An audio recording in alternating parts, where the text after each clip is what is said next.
Welcome, everybody. Dr. James Beckett, Sports Card Insights, here with Rich Klein. I think this was suggested by Mookie Chilson on a hobby hotline of, why don't you guys talk about dollar box etiquette? That applies to quarter boxes, $5 boxes, anything that's a bargain box. And I make a distinction of a box where everything is priced the same.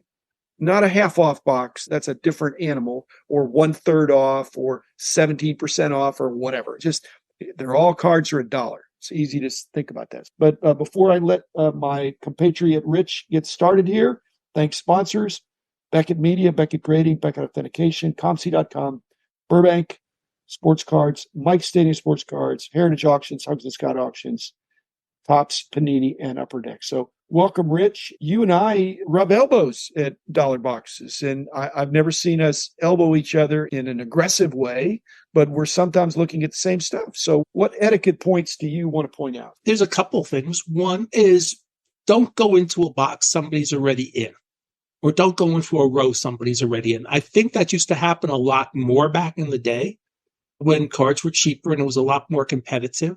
What I'm seeing, and I saw this at the National too, a lot of us that go through the value boxes know each other at this point. We may not know who everybody is, but we know each other. We know that we have this common interest. And there's almost a camaraderie of people who go through the value boxes. I know at the National, I was sending, and people were sending me back and forth. We were comparing notes about which boxes to go to. Hey, table 3 rows down on the aisle, back corner, they have a dime box, they have a quarter box, they have a dollar box that's worth going through, in my opinion, for you, especially if you see what they pull out. It's not even as much as pulling out cards that I think you're interested in. I think it's more, we're being courteous to each other.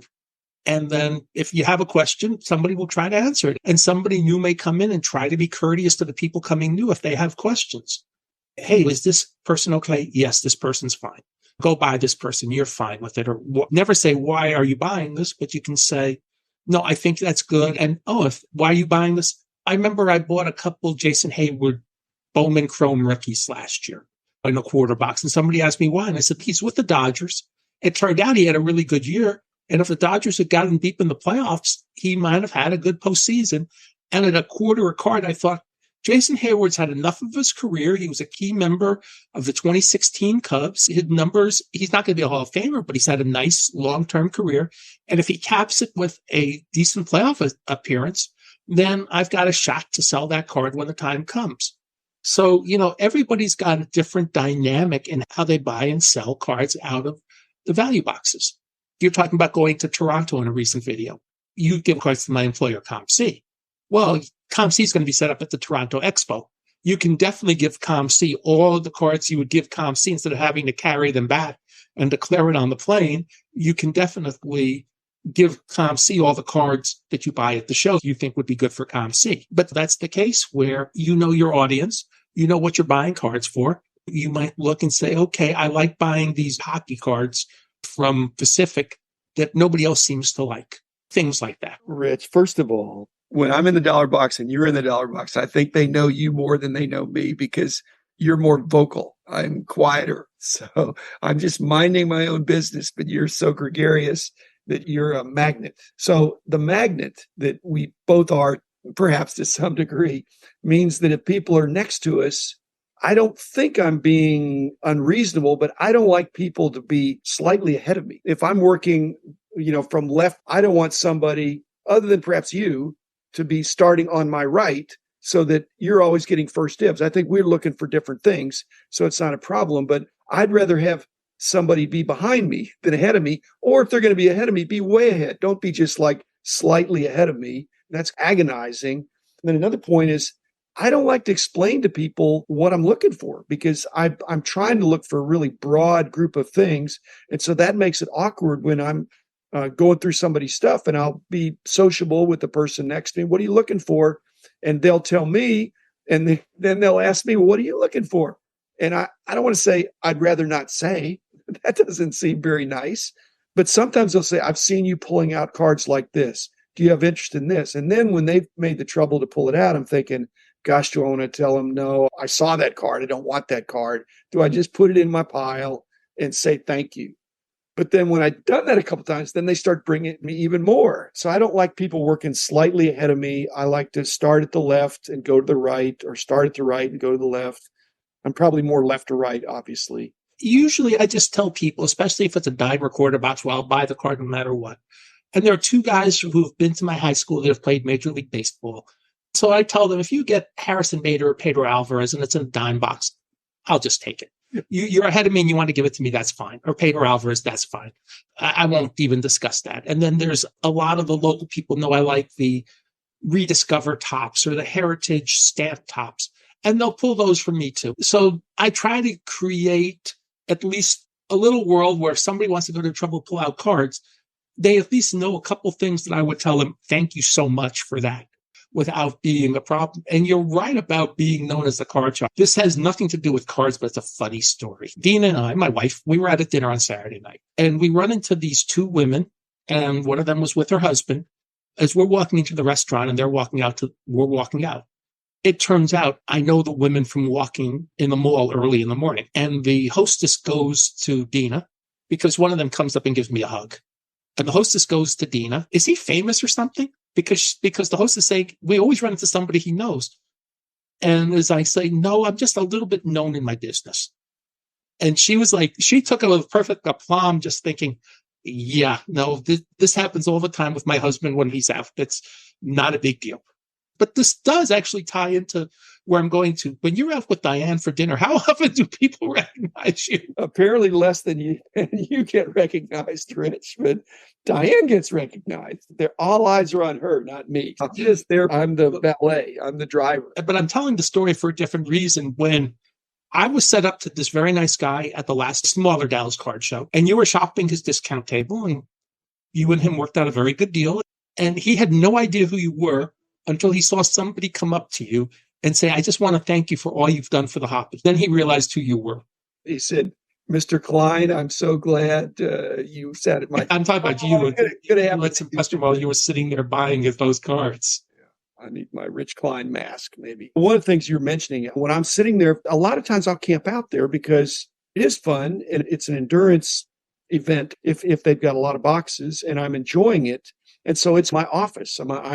I'm set up generally in front, but sometimes behind the table, and I'm going to be there and I'm concentrating. But I could still, if somebody comes up, it's not like my train of thought is crushed if somebody comes up and wants to talk for a while. But I think dollar box etiquette, it wouldn't be good for them to stand there and wait for a break in the action. There is no break in the action, so they just might as well just say, "Hey, just wanted to ask you a question," or say hi or something.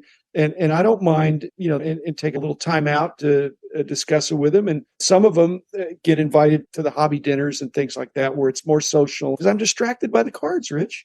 The other thing that's a little tricky, and this applies to you and me, probably maybe more so to me, because a lot of these tables I'm buying in a little bit more volume than you. And so I'm getting a discount. I'm not paying $1 at the dollar box table.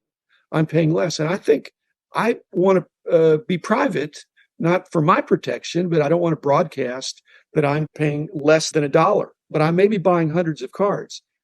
It's when I pull cards from any value box, my rule of thumb is, unless it's clear going in that I'm getting a discount, is I will want to pull cards that if you're asking $0.25 a card, I'm willing to pay the $0.25 a card or the $1 a card. Then if you want to give me something on top of it, that's fine.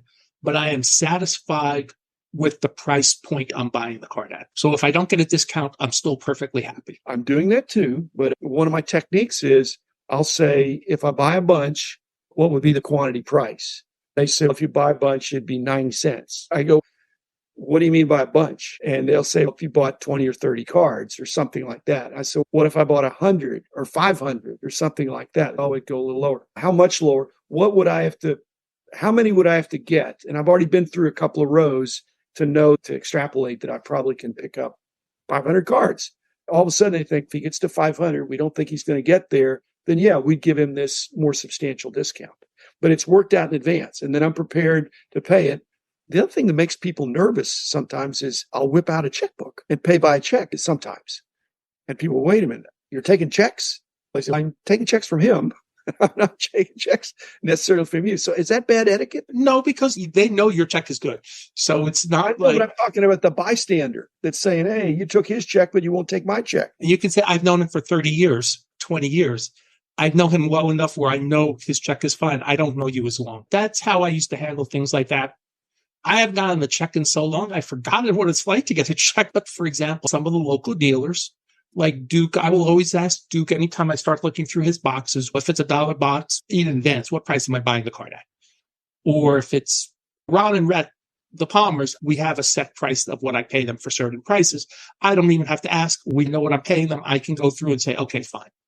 Just go ahead. I have a certain price with Ron and Rhett Palmer. Apparently, though, it's a different price with Rhett than it is with Ron. So honestly, I paid Rhett at the last show. I paid Rhett exactly what I would. They need to communicate about me then, because one of them has a little bit better pricing, I think. And it's I paid them. I know what I pay. So I paid Rhett at the last show without Ron there. Exactly what I would pay Ron. So I didn't have that problem. And as I said with Duke, it was like, okay, these dollar cards are 70 cents. Okay, fine. And I bought them at one of the last shows. He had $1 box and there were cards at 50 cents. And I'll buy any 62 post football card at 50 cents.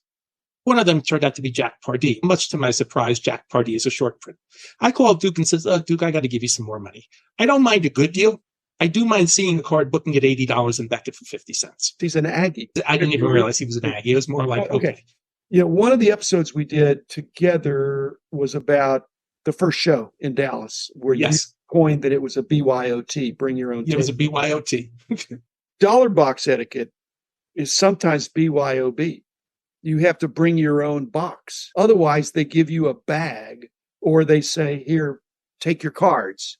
And so I bring my own boxes just in case, even though they've got tons of boxes there, they want them for their cards and boxes. A double shoe now is $5 or $6. Ron and Rhett will sometimes give you a box. I know, but that might be because they know you, they know me. But I'm saying I'm prepared. And so I'm thinking with dollar box etiquette, you probably got to bring your own box. And I do that. I do most of the time, but every once in a while I forget. I carry empty box with me in my bags. It was funny in a way at the National. I didn't bring in any empty boxes with me, but it turned out the person I was buying the boxes from to carry my stuff back knew me.